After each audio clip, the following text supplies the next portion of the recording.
Hello everyone, I'm glad you're watching this. For all the new visitors, welcome to our channel and please do subscribe so that you are updated with all the new videos that we keep uploading every now and then.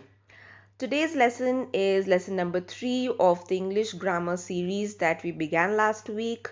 So today's topic is interrogative pronouns. Now many of y'all would have heard what this is but might not exactly know how or when this is used. So today's video is going to clarify all your doubts and explain to you completely with the help of examples what, which, who, whom, whose, and when you should be using these pronouns. So please do watch the video till the end so that you're completely aware and do not make mistakes when using these pronouns. Before moving on, a kind request to please do hit the subscribe button, because if you do not do that, you won't receive any notifications whenever we upload the videos. And another essential thing here is hitting on the bell icon. This is important so that your notifications reach right into your inbox. So please subscribe and hit the bell icon. Now moving on with the lesson. So as we said, we're discussing interrogative pronouns today. So these are nothing but used for asking questions.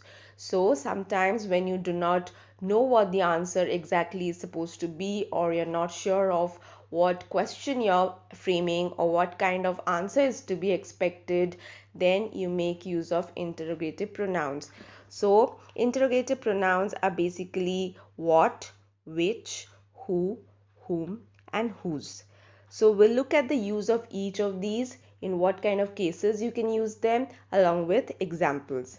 So let's start with the first one, who.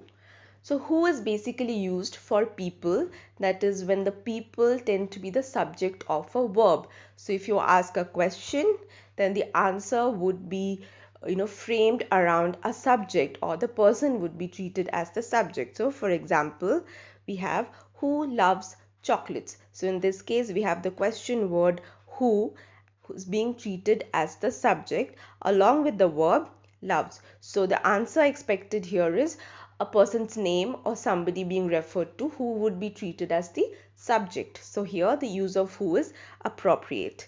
So it's basically when asking about a person. Next, we shall look at whom. The topmost confusion between who and whom is that people tend to mix up these two, but there's a clear, distinct difference which can help you identify when to use what. So as I said, who is being used when we are referring to a person as the subject of the verb. On the contrary, in case of whom, the person turns into the object. So here when we are using whom, it is the object of a verb or a preposition. So let's understand it better with an example. You came with whom. So here you see from the subject, the question word whom has moved into the object part. So here with whom, so with is nothing but the preposition, whom is nothing but the object. So here your answer would be talking about an object. So you came with so and so, so that so and so is nothing but the object in this case. Another example is he saw whom.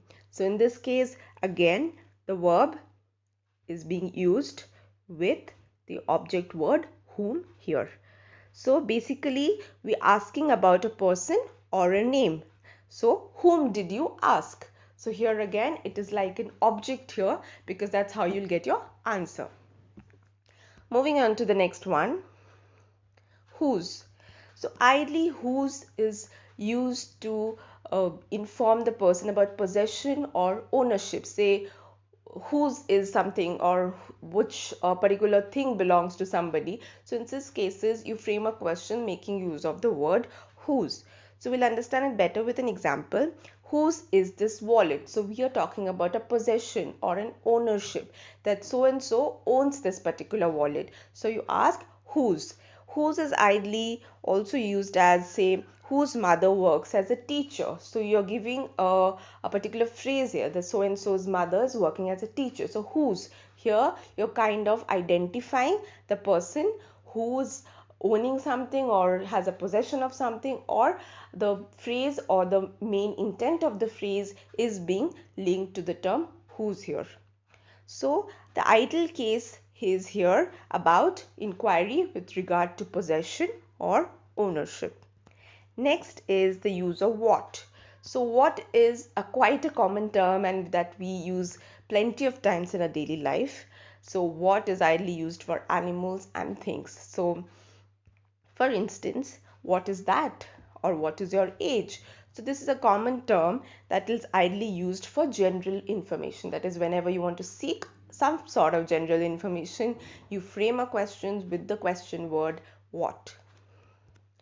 Next is which. So which is again used for people, animals and things. So for instance, which is faster or which is heavier.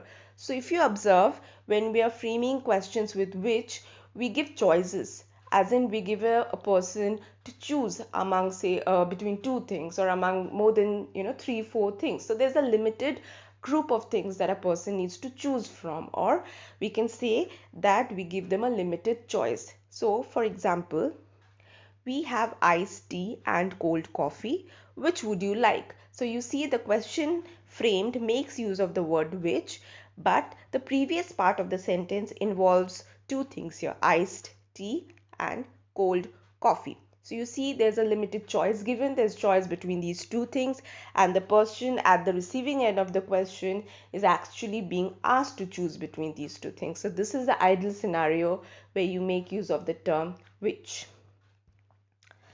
And also, which route is the safest? So here again you might have limited choices, so there could be say 2 or 3 of the routes that might be safe, so you need to choose between them. So you maybe ask a second person as to which route is the safest. Okay, so after understanding the use of who, what, which, whom and whose, the question arises as to why do we actually need to care about, or why do we actually need to know why we should use interrogative pronouns. The first and foremost thing that is noted here is to avoid mixing up their usage, that is to avoid errors, especially with the use of who and whom. As I mentioned while discussing these two pronouns, we ideally tend to mix up the use of who and whom, but the difference is going to be quite clear now. So for example, who knows her? So here again we have the subject and the verb. Who is the subject, knows is the verb. So this is a correct way of framing a sentence. Now looking at another sentence, who do you know? So do you think this is the correct way of saying this phrase? Well, no, this is not. Who will not work here? So the right way of framing this is whom do you know, because the answer is an object and not the subject with the verb. So do note that these kind of things shouldn't happen when you're writing or speaking English language. Also, another advantage of using interrogative pronouns is that it allows you to frame rhetorical questions. Now, what are rhetorical questions?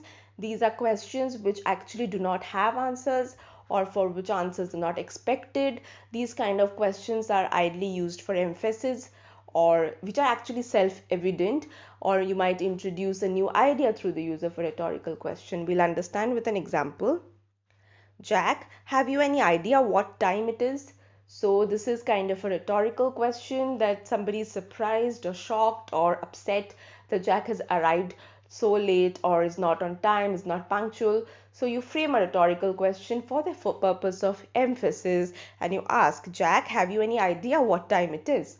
So these kind of questions can involve interrogative pronouns to lay emphasis on the kind of communication that you're being involved in. So I hope you have gained a lot of basic knowledge about how to use these interrogative pronouns. If you have any queries, do leave them in the comment section and I'll address them in the next video.